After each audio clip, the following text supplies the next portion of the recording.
To participate in the SBIR or STTR program, an applicant must meet a number of eligibility requirements. These requirements pertain to the applicant itself, its principal investigator, and its subcontractors. Let's discuss each of these, starting with company eligibility. Only certain types and sizes of small business may apply for and receive SBIR or STTR awards. Some mistakenly believe that universities can submit STTR proposals when in fact those proposals must be submitted by small businesses that are collaborating with universities or other nonprofit research institutions participating on the STTR project. Remember, it is the Small Business Innovation Research and Small Business Technology Transfer programs. So with both programs, the small business must be the applicant as well as the responsible business and technical lead on the proposal. So what is a small business? The SBIR STTR definition is fairly simple. It is a firm with 500 or fewer employees. It doesn't matter if they are full or part-time employees or even leased employees. They all count toward the 500 employee limit. At the low end of the employee spectrum, the small business could also be a startup with 1 employee. The small business must be for-profit and therefore non-profit entities, that is, those with a 501c3 designation by the IRS, are not eligible. Although once again, a nonprofit could be a subcontractor or a consultant to the small for-profit applicant. The small business must be primarily U.S. owned. This is defined as having at least 51% of its ownership by U.S. citizens and/or permanent resident aliens. This requirement could also be met if the applicant is at least 51% owned by another small business with 500 or fewer employees, as long as that parent company is at least 51% owned by U.S. citizens or permanent resident aliens. When a small business is venture-backed, additional considerations do come into play. However, not wishing to overcomplicate this discussion, these considerations will be discussed in the tutorials associated with the Department of Health and Human Services. As it is with HHS, that questions regarding the impact of venture backing on eligibility most often arise. Now, let's address the eligibility of the principal investigator, also known as the PI.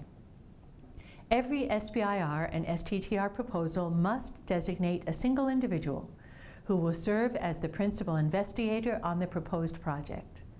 The PI has overall responsibility for the project and therefore must be credible in terms of his or her education, work, and project management experience. The principal investigator has to meet certain eligibility requirements on an SBIR or STTR proposal. For SBIR projects, the PI must be primarily employed by the applicant's small business during the small business award period. The agencies don't agree on all the specifics as to what primarily employed means, but all do agree that this means the PI cannot be full-time employed elsewhere during the SBIR award period. Some agencies then go on to add additional stipulations, such as the PI cannot work more than 19.6 hours elsewhere, or has to devote a minimum number of hours to the SBIR program to be confirmed by the hours shown for the PI on the budget form.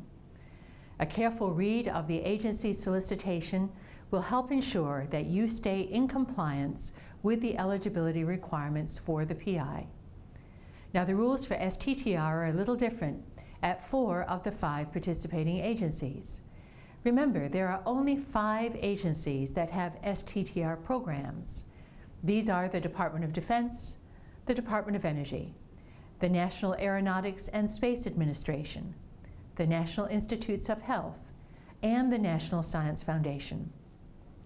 At the National Science Foundation, the rules on an STTR PI's eligibility are the same as they are on the SBIR project. At the other 4 agencies, the PI can be primarily employed by either the small business applicant or the nonprofit organization with which the small firm is collaborating on the STTR project. Similar definitions of primarily employed apply to an STTR as they do to an SBIR.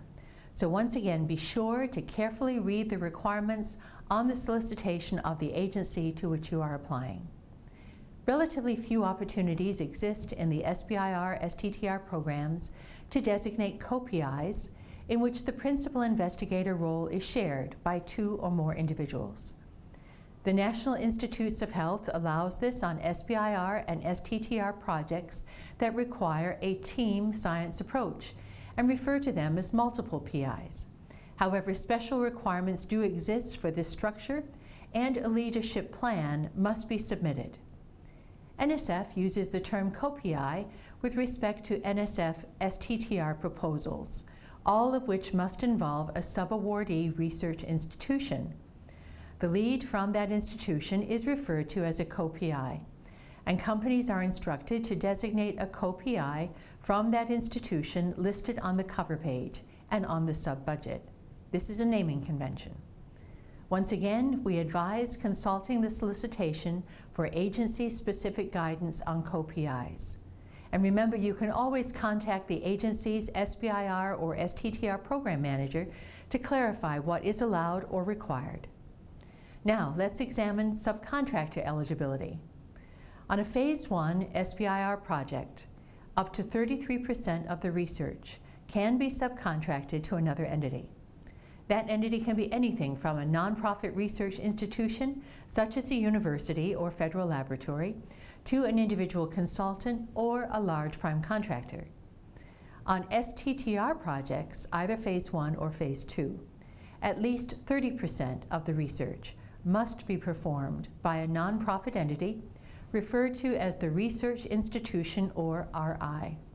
The RI typically is a university, public or private, or a federal laboratory, provided it qualifies as a federally funded research and development center, or FFRDC. The applicant's small business must perform at least 40% of the R&D on an STTR project, so the RI could do as much as 60% of the research. A single RI must provide at least 30% of the research, while either the same entity or other subcontractors and consultants could contribute additional amounts so that the total subawards do not exceed 60%. When it comes to measuring these percentages, be sure to carefully read how the agency to which you are applying wants it measured. Agency differences are discussed in the individual agency sections of the tutorials. Now, we said earlier that to be eligible for SBIR or STTR funding, the applicant's small business must be primarily U.S. owned. A reasonable question then is whether the same requirement applies to the subcontractors, consultants, and other subawardees on an SBIR or STTR project. The answer differs between SBIR and STTR. In SBIR, the subawardee does not have to be located in the United States. However, all of the R&D work performed by the subawardee must be done in the U.S. So an SBIR application involving a foreign subawardee needs to address how that person or entity will be able to fulfill the all R&D done in the U.S. requirement. There also may be agency-specific limits here. For example, the Department of Defense may have concerns about and limits on work being done outside of the U.S. or by non-U.S. citizens. In the STTR program, the nonprofit entity that is serving as the research institution must do at least 30% of the R&D on the project. That RI must be located within the U.S. So the only opportunity for non-U.S. involvement in an STTR project will occur when the U.S.-owned small business submits an STTR proposal involving a U.S.-based nonprofit RI and also involves another subawardee on the project. On an STTR, the small business applicant must do 40% of the R&D, and the RI must do 30%, leaving another 30% that could be done by the applicant, the research institution, or another subawardee. If it is the latter, then a foreign subawardee could be included, again with the stipulation that it must perform all of its R&D on the STTR project while in the U.S. Please note that this STTR foreign subawardee rule differs by agency. and some will not allow any part of an STTR project to be performed by non-U.S. subawardees. Be sure that you review and understand the eligibility requirements before you begin to invest time in developing your proposal to assure that your firm is eligible and that you comply with the guidelines of the agency to which you will be applying. Remember that the requirements may be different in SBIR and STTR solicitations, and don't hesitate to contact the agency SBIR or STTR program manager if you are unclear on the requirements. Do not ignore the eligibility requirements, as the federal government has chosen to emphasize this as an area of greater scrutiny.